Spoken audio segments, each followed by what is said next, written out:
Globally, the number of widows is on the rise.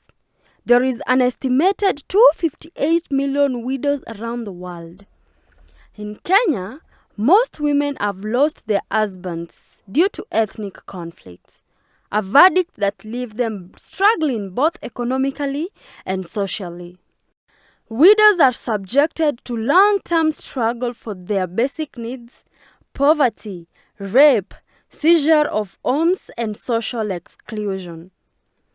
Owing to the plight of widows caused by ongoing conflicts in Africa, African Widows International Organization was formed with the aim of transforming and empowering widows across Africa. It has gone a milestone in helping the widows through day-to-day interactions and coming up with initiatives to help them.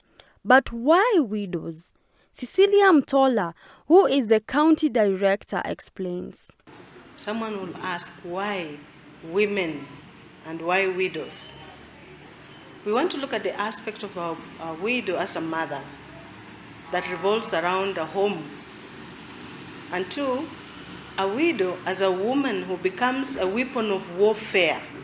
Once she's lost her husband, there is warfare already around her from the in-laws, from the next door neighbors, from the society itself, and sometimes they work as questionable vessels that each time she makes a step, there must be somebody watching her. Where did she go? Where did she enter? And what is she doing? Because already the person has lost somebody who is loved to them. And two, this person did not just lose the person in the process of sickness. It is warfare that has robbed this person of the innocent partner, of the innocent friend, and therefore she becomes a challenge, like a ball in the field, that however it rolls, somebody must kick. Whichever way it has to go, somebody must threaten. So as we are dealing with widows, victims of war, we are looking at widows as vulnerable members of society. And being vulnerable members of society, where have they gone wrong? Already their husbands have been robbed from them, but where have they gone wrong to lose a husband to war? And therefore, if they have not gone somewhere wrong, or if something is not done to them, what can we do as an organization? That is our standpoint. That as an NGO, there are so many NGOs that have come into the world. We have had interactions with the widows, and we have asked them, have you been reached in any way or the other by any organization, by any link? They say once relief is provided for, that is the end of it.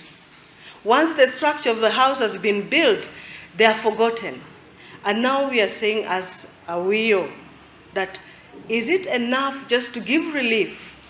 Is it enough to give handouts? What can be done to awaken and reawaken life in these widows, in these victims of war? That's why as a WIO, we are working on 4 thematic areas.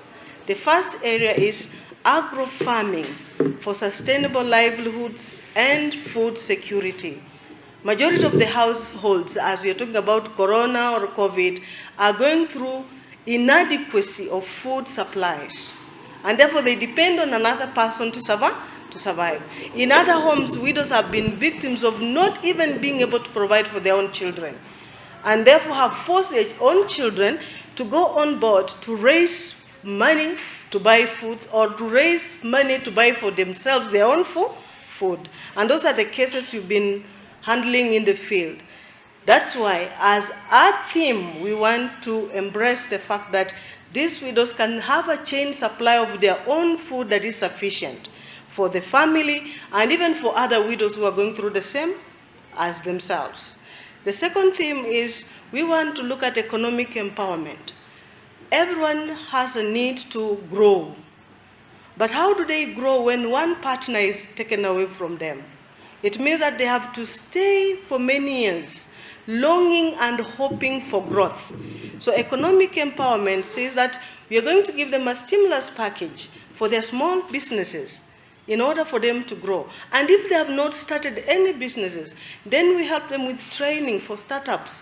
Because as a widow, they have been left as a preserve of the church. that the church will provide for them. Why should they struggle? But the church is also straining to meet the demands of other needs of other people in the world.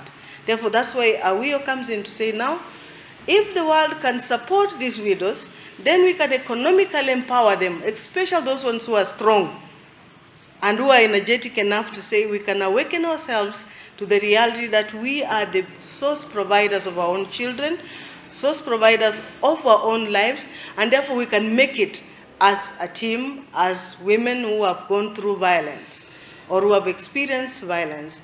The third element is a psycho-spiritual support, that most of them have not transcended from the stage of loss.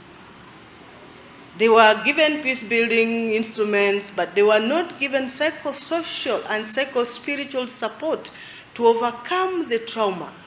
We have listened to those who are saying the pain is still in the chest.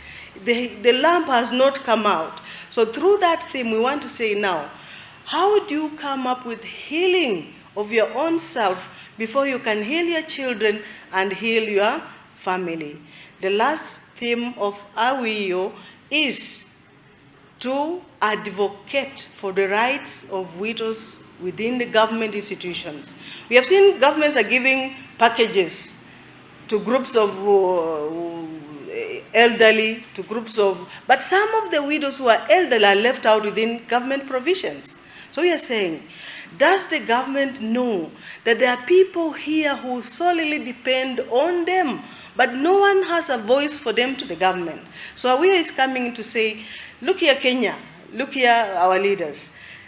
We want you to include an inclusive society of widows whose rights are violated, property taken